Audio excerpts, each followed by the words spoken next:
UP के मुख्यमंत्री योगी आदित्यनाथ और समाजवादी पार्टी के प्रमुख अखिलेश यादव के बीच में तीखी जुबानी जंग देखने को मिली है। शंकराचार्य अविमुक्तेश्वरानंद पर छिड़े विवाद को लेकर सीएम योगी ने दो टूक कहा है कि हर व्यक्ति अपने नाम के आगे शंकराचार्य नहीं लिख सकता है और समाजवादी पार्टी को अगर उन्हें पूजना है तो शौक से पूजिए। पलटवार करते हुए अखिलेश यादव ने सीधे मुख्यमंत्री योगी आदित्यनाथ पर सवाल उठा दिए। उन्होंने कहा कि भगवा वस्त्र पहनने और कान छिदवाने से कोई योगी नहीं हो जाता है। दोनों का बयान आपको सुनवाते हैं।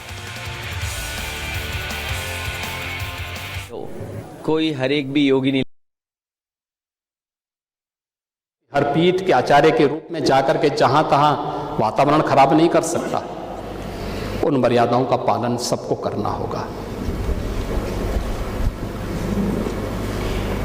और अगर वो शंकराचार्य थे तो क्यों आप लोगों ने लाठीचार्ज किया था वाराणसी में? क्यों एफआईआर लॉन्च किया था? आप नैतिकता की बात करते हैं। 4.5 करोड़ श्रद्धालु जहां पर आए हों, वहां पर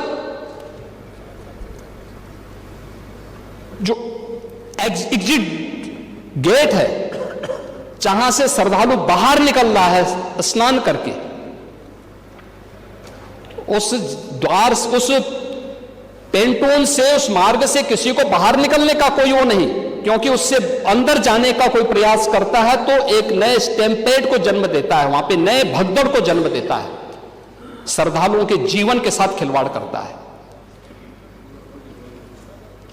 एक जिम्मेदार और मर्यादित व्यक्ति कभी इस प्रकार का आचरण नहीं कर सकता।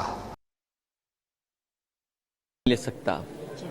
सर ये बताइए, जो नकली योगी हैं, क्योंकि वो सर्टिफिकेट शंकराचार्य जी से मांग रहे थे, तो सर्टिफिकेट वही मांग सकता है जिसके पास अपना खुद का सर्टिफिकेट हो।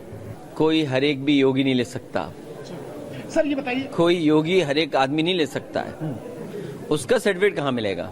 उसकी ट्रेनिंग कहां मिलेगी?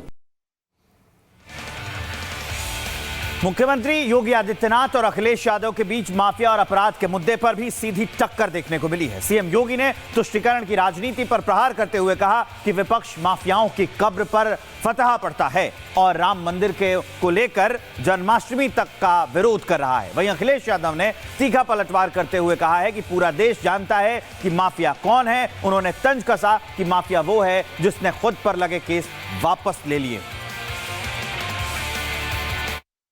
माफियाओं की कब्र में फतिया पढ़े जाते हैं। कौन लोग थे वो? राम मंदिर अयोध्या का विरोध होता है,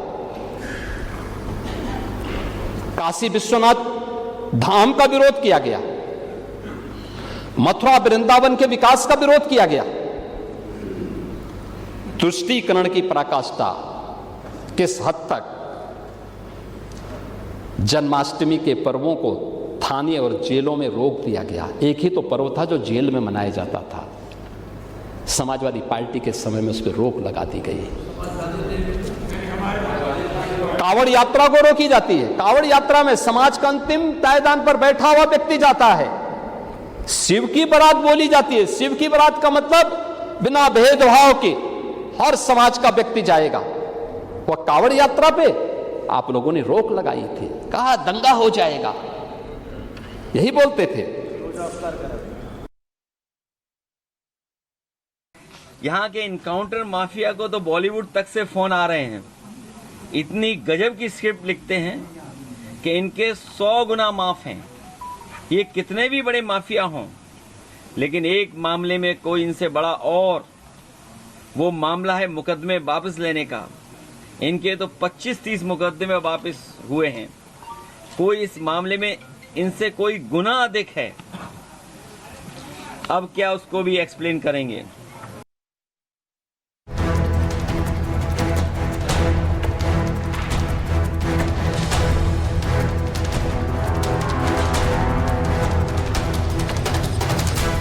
उत्तर प्रदेश में बजट के बाद अब बयानों का बजट पेश हो रहा है। एक तरफ मुख्यमंत्री योगी आदित्यनाथ हैं, जो अपराधियों को यमराज और जहन्नुम का रास्ता दिखा रहे हैं, तो वहीं दूसरी ओर अखिलेश यादव हैं, जो अपने आंकड़ों के सहारे योगी सरकार को घेरने में जुटे हैं। 2027 के विधानसभा चुनाव की आहट के बीच कानून व्यवस्था को लेकर सीएम योगी और सपा प्रमुख अखिलेश यादव के बीच जुबानी जंग दिन पर दिन तीखी होती जा रही है। शुक्रवार को जब सदन में सीएम योगी ने राज्यपाल के अभिभाषण का जवाब देने के लिए मोर्चा संभाला तो उनके निशाने पर थे सपा चीफ अखिलेश यादव। योगी ने पहले की सपा सरकार पर निशाना साधते हुए कहा कि यूपी उपद्रव का नहीं उत्सव का प्रदेश है। अब यूपी गुंडा टैक्स वसूली से मुक्त है। अब यूपी में ना कर्फ्यू है ना दंगा है, सब चंगा है। 17 में से अब तक कोई सांप्रदायिक दंगा नहीं। अब यहां न कर्फ्यू है न दंगा है। अब यूपी में आज उपद्रव नहीं, अब उत्सव प्रदेश है उत्तर प्रदेश, उत्सव प्रदेश।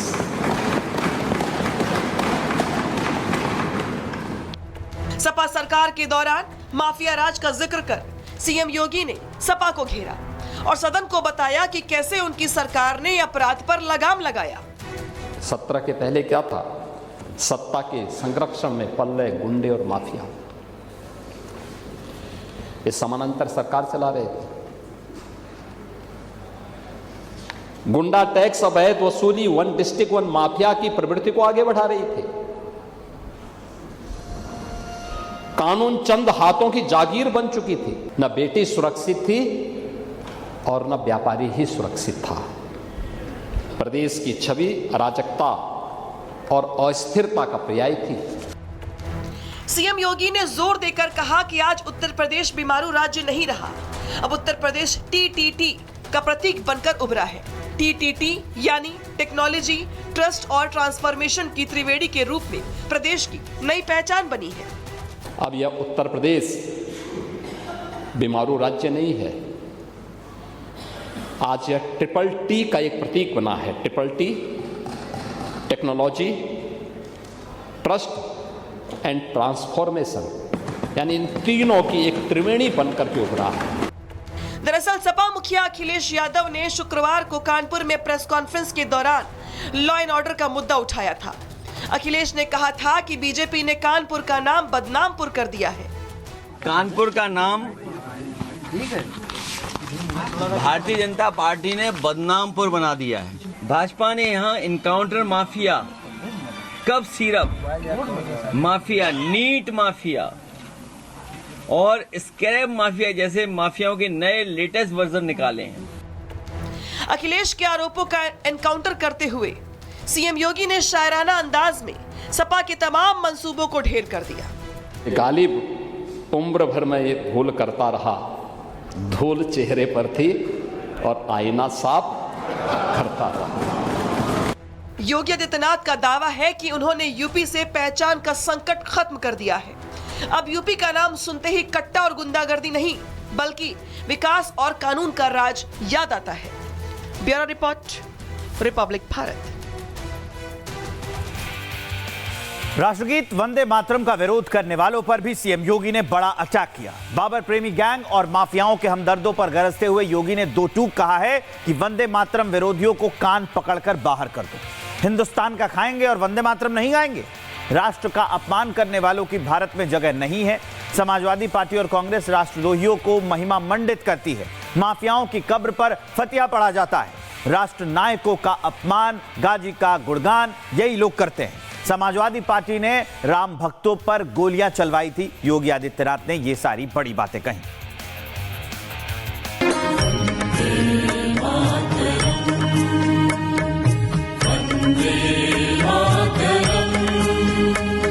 व्यक्ति वंदे मातरम का विरोध करता है, कान पकड़ करके उसको धक्का देकर के बाहर करना चाहिए। भारत का खाएंगे, वंदे मातरम नहीं गाएंगे। माफिया की खबर पर फतिहा पड़ेंगे, वंदे मातरम नहीं गाएंगे।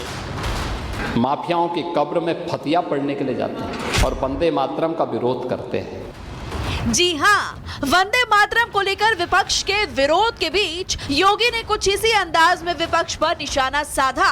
यूपी विधानसभा के बजट सत्र में बोलते हुए योगी ने विपक्ष पर एक के बाद एक कई वार किए। वंदे मातरम के विरोध में उन्हें आईना दिखाया। वंदे मातरम का जो विरोध करेगा वो वहीं जाए जहां पर उसको ये विरोध के स्वर दिखाई देते हों। हिंदुस्तान की धरती पे तो नहीं उसको रहने का कोई अधिकार मिलना चाहिए। योगी ने साफ लहजे में कह दिया कि बीजेपी के किसी भी कार्यक्रम में कोई वंदे मातरम का अपमान नहीं कर सकता। उसी तरह कांग्रेस और दूसरी पार्टियों में भी ये नियम बनना चाहिए और जो वंदे मातरम का विरोध करता है उसे कान पकड़कर धक्के मारकर पार्टी से बाहर कर देना चाहिए। पार्टी में ये लागू होना चाहिए। जैसे हम कह सकते हैं कि भारतीय जनता पार्टी के हर कार्यक्रम में वंदे मातरम का कोई अपमान नहीं कर सकता है, ऐसे कांग्रेस को भी डंके की चोट पे कहना चाहिए और जो व्यक्ति वंदे मातरम का विरोध करता है कान पकड़ करके उसको धक्का देकर के बाहर करना चाहिए। गौरतलब है कि केंद्र सरकार की ओर से सभी राजनीतिक और सार्वजनिक कार्यक्रमों में वंदे मातरम के छंद बजाना अनिवार्य किया गया है।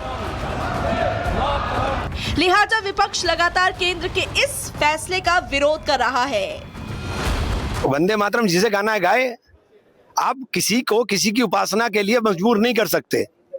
देश के अंदर संविधान ने हमें अपने धर्म मानने की आजादी दी है।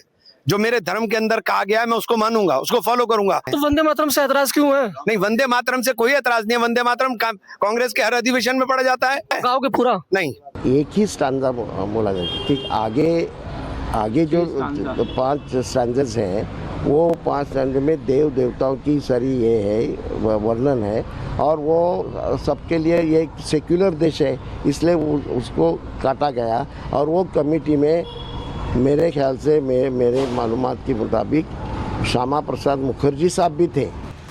इधर जमियत चीफ असरत मदनी की माने तो वंदे मातरम को राष्ट्रीय गीत के रूप में सभी सरकारी कार्यक्रमों, स्कूलों, कॉलेजेस और आयोजकों में इसकी समस्त पंक्तियों को अनिवार्य करना केंद्र सरकार का न केवल पक्षपाती बल्कि जबरदस्ती थोपा गया फैसला है। साथ ही ये आदेश संविधान में दी गई धार्मिक आजादी पर खुला हमला और अल्पसंख्यकों के अधिकार छीनने का निंदनीय प्रयास है। बता दें कि मुस्लिम धर्म गुरुओं के एक विरोध को लगातार कांग्रेस और समाजवादी पार्टी का समर्थन मिल रहा है। अब देखना ही होगा कि वंदे मातरम पर विपक्ष का ये विरोध आगे कहां तक जाता है।